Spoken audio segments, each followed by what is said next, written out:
There's an invisible river flowing every single day across one of the world's friendliest borders. But it's not made of water. It's made of trash. And believe it or not, this river of garbage has pushed two of the closest allies on the planet to the very brink of a trade war. So let's unpack how a pile of trash became a geopolitical weapon. Okay, let's start with the number at the absolute heart of this whole mess. 3.46 million tons. That is how much solid waste from Canada got buried in Michigan's landfills in just one fiscal year. To wrap your head around that, that's like bearing the weight of more than 10 Empire State Buildings every single year. But what does that number actually mean for Michigan? Well, it's not just a drop in the bucket. It's a huge chunk. That Canadian trash makes up over 14%. We're talking nearly 1/7 of all the waste that gets buried in the entire state of Michigan. So, of course, the big question is why? Why is this happening? Well, the whole situation really just boils down to a fundamental imbalance. It's a story of basic economics, supply and demand, but for one thing, a place to put our garbage. This table really lays it all out. Just look at the tipping fees. That's the price you pay to dump a ton of trash. It can be 3, maybe even 4 times cheaper to just haul it across the border and dump it in Michigan instead of Ontario. But the real story, the ticking clock here, is that remaining capacity. Ontario is staring down what they call a waste cliff. They could literally run out of landfill space within a decade. It's gotten so bad they're forced to export almost a third of their garbage just to keep things running. So you can imagine, with millions of tons of trash pouring across the border year after year, Michigan decided it was finally time to do something. They were tired of being the region's dumping ground. Governor Gretchen Whitmer came in with a really bold plan. She proposed jacking up the state surcharge on every single ton of waste from, get this, a measly 36 cents all the way up to $5. That is a jaw-dropping 1,288% increase. The goal, she said, was to level the playing field, to take away that huge financial incentive to truck trash in from Canada. And this chart shows you exactly why Michigan was such a trash magnet. I mean, just look at that tiny little 36-cent bar for Michigan. Now compare it to Ohio at almost $5, or Wisconsin at a massive $13 a ton. It's no contest. Whitmer just wanted to get Michigan in the same ballpark. But there was a huge legal problem standing in her way. And here's the roadblock. It's this thing called the Dormant Commerce Clause. It sounds complicated, but the basic idea is that a state can't just pass a law that discriminates against commerce from another state, or in this case, another country. The law says any fee has to be applied fairly to everyone. And that meant the new $5 fee wouldn't just hit Canadian trash haulers. It would hit every family, every school, and every business in Michigan too. And, well, that's where the plan fell apart. Business groups immediately jumped on it, branding it a trash tax and arguing it would raise costs for absolutely everyone in the state. Faced with that kind of stiff political blowback, the proposal stalled out in the legislature and just died.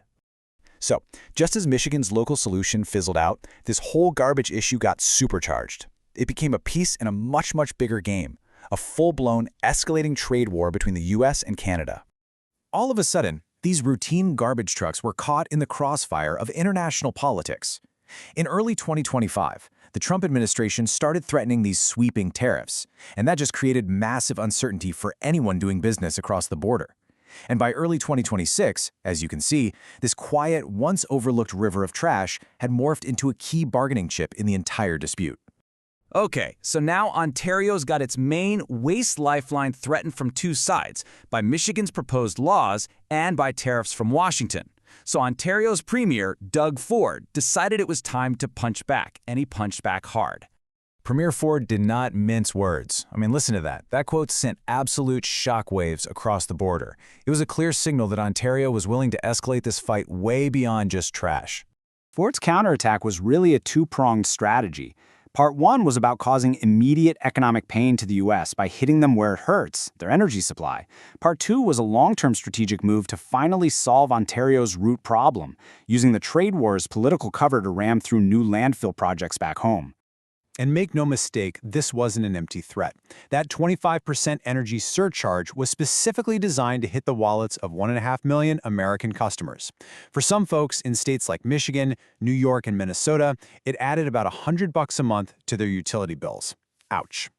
Now, to solve that domestic problem, Ford's government passed this law called Bill 5. And what it does is pretty clever and controversial. It gives the provincial government the power to just designate a special economic zone. Any projects inside that zone are then exempt from major environmental reviews. This lets them fast-track approvals for new landfills, even when there's fierce opposition from local communities. So all of these moves and countermoves, all this political chess, has led us to where we are right now, this really tense, fragile standoff, where nobody's really won, and the core problems, they haven't gone anywhere. And this right here is the central tension. It's truly a stalemate of necessities. Ontario absolutely has to export its trash to avoid a crisis. They have no choice. But at the same time, Michigan's private landfills have actually become profitable and really dependent on that Canadian volume, even as the state government is desperately trying to stop it. They're locked in this weird, codependent relationship that both of them want out of. So, what happens next? Well, some kind of small compromise on Michigan's fee, maybe to $2 or $3, seems pretty likely. But that doesn't solve the big problem. Ontario is still caught in this slow-motion crisis as that 2034 landfill cliff gets closer every single day. The real showdown, the ultimate test, is going to come in July 2026. That's when the entire trade agreement between the US, Mexico, and Canada is up for review. And you can bet that the rules for trading trash will be a hot topic at that negotiating table.